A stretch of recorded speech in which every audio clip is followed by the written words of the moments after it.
মাগরিবের নামাজটা শেষ করে আসলাম অ্যান্ড এই সময় মনে হইতেছে যে আমার হঠাৎ করে মনে উঠছে রেজাল্টের কথা অ্যান্ড ইয়েতে দেখলাম আর মাত্র 7 দিন 19 ঘন্টা বাকি অ্যান্ড খুব লাগতেছে, ভয় লাগতেছে অ্যান্ড আমি একবার ট্রাই করছিলাম যে ওই যে রেজাল্টের ইয়েটা সার্চ করে না, আমি ওইটাতে রেজিস্ট্রেশন নাম্বার রোল নাম্বার বসে দেখছি যে আসে কি না অ্যান্ড ওইটা দিতে ওইটা যখন registration number and roll number লিখতেছিলাম তখন আমার মনে হয়েছে যে আমি ঠিক 20 তারিখেরটাই লিখতেছি অ্যান্ড আমার কলেজের ভিতরে হঠাৎ পিন পিন করে উঠছে, কেন জানি আমি এন্টার চাপতে পারতেছি না যে মানে কি হয়। এটা আসলে আসবে না আমি জানতাম, বাট চিন্তা করতেছিলাম যে ওই দিন ঠিক আমার সাথে এমনই হবে।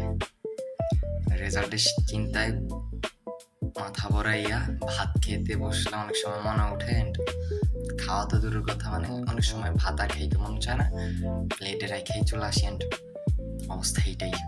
রেজাল্টের কথা অনেক বেশি মনে পড়তেছে অ্যান্ড অনেক বেশি প্যারায় আছি।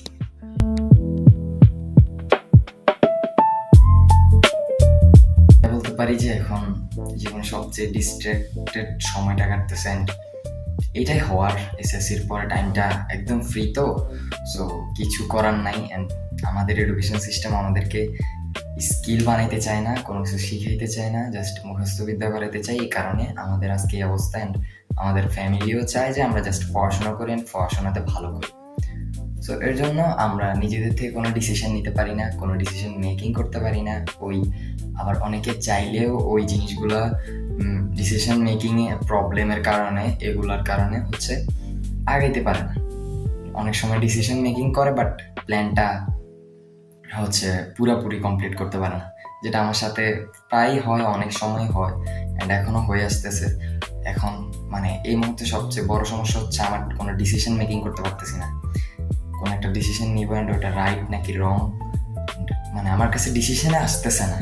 এটা রাইট রং তো পরের কথা, আমার কাছে কোনো ডিসিশনে আসতেছে না যে আমি, মানে সবাই বলতেছে যে একটা ডিসিশন নাও, তুমি লাইফে কী করতে চাও বা এরকম কিছু, আমি ডিসিশনই নিতে পারতেছি না।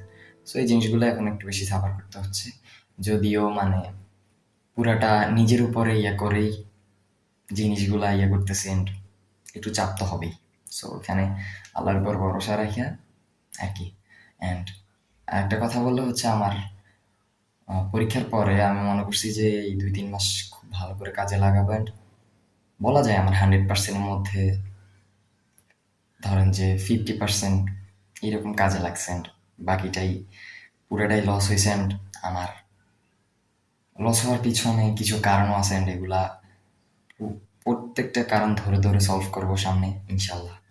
পাশে থাকবেন আর কি।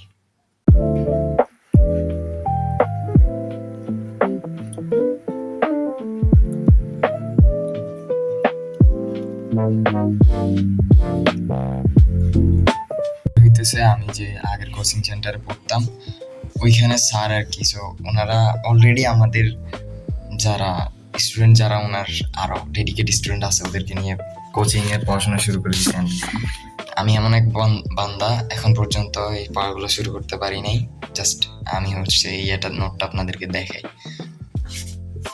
এই নোটের ফার্স্ট পেজ দেখেন, পুরা নোটটা এখনো কি ধপধপ সাদা, একটা লাইনও দাগাই নেই, একটা লাইনও পড়ি নেই। আমি কয়েকদিন খুলছিলাম বাট পড়া হয় না, কজ আমি এটাই মানে উল্টা লাস্ট পেজ উল্টাপাল্টা লিখি পুরে ফেলছেন।